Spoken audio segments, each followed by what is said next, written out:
Notez. Intégral Placement, Guillaume Sommerer sur BFM Business. Et comme chaque jour, on vous aide à investir en bourse, on vous apporte des idées de valeur à vendre ou à acheter. Au contraire, on va vous apporter les conseils avec Jocelyn Joven en duplex avec nous depuis Morningstar. Bonjour Jocelyn.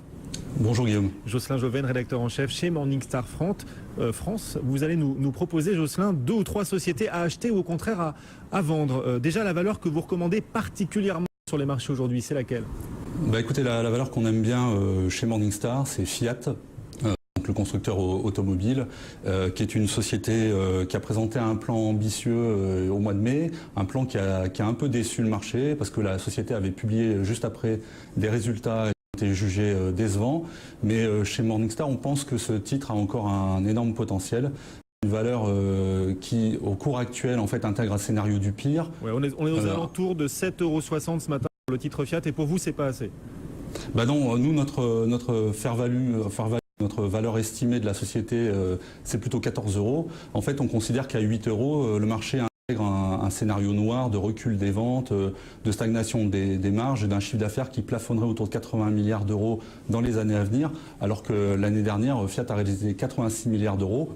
Et on pense que le rapprochement avec Chrysler est une source de synergie assez importante qui permettra un redressement significatif des marges dans les années à venir. D'autant que Chrysler, justement, voit ses ventes pas mal progresser aux États-Unis, plus 17% en mai, et du coup, Fiat peut en profiter. Oui, tout à fait. Et on pense qu'il y a un bon accueil des nouveaux produits Chrysler. Il y a un bon accueil chez Jeep. Voilà, ce sont des modèles qui sont en train de bien marcher, qui vont arriver progressivement dans les mois qui viennent dans les concessions de Chrysler aux États-Unis. Et donc, ça permettra de soutenir la dynamique des ventes dans les mois qui viennent. Donc vous conseillez ce titre Fiat, vous lui donnez d'ailleurs une bonne note, entre guillemets, pas mal d'étoiles Morningstar pour Fiat. Oui, en fait la notation Morningstar dépend essentiellement de l'équilibre entre notre valeur estimée de la société qui est de 14 € et le cours actuel qui est de 8 €. Donc c'est une note de 5 étoiles qu'on attribue à Fiat. Voilà, c'est le seul titre de votre univers en Europe, le seul titre à obtenir 5 étoiles. Fiat que vous voyez à 14 € contre 7,60 € aujourd'hui. On va enchaîner avec une autre entreprise vraiment au cœur de l'actualité pour le coup, c'est Adidas. Adidas mondial de foot obligé. Il faut acheter Adidas au cours actuel, Jocelyn. Alors on pense qu'Adidas n'a pas forcément un très gros potentiel, on pense même qu'elle est légèrement surévaluée. Notre valeur estimée pour Adidas est de 65 € alors que le cours cote autour de 78 € actuellement. D'ailleurs, depuis le début de l'année, le titre a perdu à peu près 15%. Alors c'est lié en partie à une publication de résultats au premier trimestre qui a été décevante. La marge a chuté de plus de 320 points de base, donc plus de 3 points de pourcentage. Et les ventes ont reculé de 6% au cours du premier trimestre. Donc Adidas, ça reste quand même une société de premier plan au niveau mondial. C'est le 2e fabricant mondial d'articles de sport derrière Nike. Si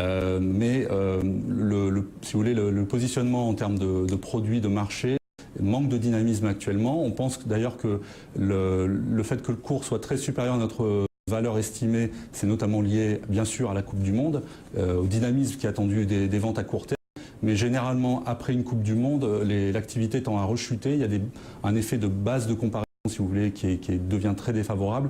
Et on pense que Adidas aura du mal à rebondir par la suite, au moins à court terme. Donc vous visez 65 €, ce serait ça le meilleur objectif de cours pour vous chez Adidas, 65 alors qu'il y a 77, 70 en ce moment. Est-ce qu'Adidas doit carrément revoir son offre produit? Est-ce qu'il y a une solution à ces problèmes, ces bémols que vous mettez en avant? La dynamique sur les cœurs de métier, les articles de sport en tant que tels, avec un bon positionnement de Reebok sur l'activité fitness, les articles de sport pour Adidas, et leur présence qui est quand même très forte dans les articles de sport pour le golf, font qu'il y a une valeur intrinsèque assez solide. Le problème d'Adidas, c'est un peu un problème qu'on a vu chez Puma, c'est cette stratégie d'aller vers les produits lifestyle, vers les produits de mode, vers toucher des publics plus jeunes, et ça a du mal à produire des résultats. Et d'ailleurs, le management d'Adidas est en train de revoir un peu sa copie à ce niveau-là. Bon, donc Adidas, en effet, qui doit revoir sa copie. Un autre sponsor du mondial que vous voulez mettre en avant, c'est Continental. Lui aussi impliqué dans ce mondial de foot et lui aussi à vendre en bourse. Il ne faut pas acheter Continental? Continental, en fait, c'est une des sociétés les moins bien notées par Morningstar. On ne lui attribue qu'une étoile.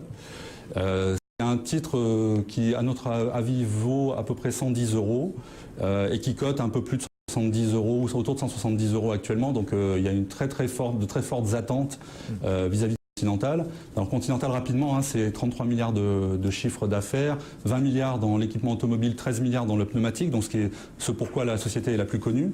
Et en fait, l'engouement vis-à-vis du titre est notamment lié à de très bons résultats au premier trimestre.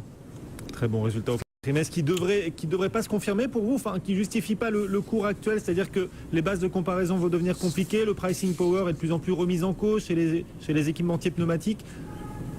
C'est-à-dire que pour nous, à ce prix-là, si vous voulez, le marché a des anticipations qui sont très supérieures à ce que nous on voit en termes de développement de l'activité, d'évolution des marges. Il y a vraiment trop d'anticipations optimistes. C'est vraiment le blue sky scénario, comme on l'appelle, c'est-à-dire le scénario le plus optimiste qui est déjà intégré dans les cours de Continental.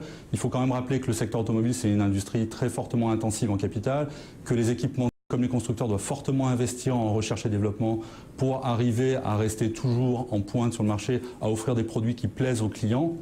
Et ça, c'est en plus une industrie très compétitive. Donc c'est quand même un environnement qui, pour nous, au niveau du cours actuel, intègre vraiment de très bonnes perspectives et qui pourrait éventuellement décevoir si jamais il y a un raté ou une évolution défavorable des devises ou de moindres perspectives de développement sur des marchés émergents, par exemple. Donc 2 titres à éviter et tous les 2 sponsors du mondial. Continental, une seule étoile Morningstar. Adidas, 2 étoiles Morningstar, c'est pas beaucoup. En revanche, vous recommandez le titre Fiat qui lui n'est pas sponsor du mondial. Fiat, la seule valeur européenne à laquelle vous donnez 5 étoiles. Voilà vos conseils. Merci beaucoup Jocelyn. Jocelyn Joven en duplex avec nous depuis Morningstar France. Le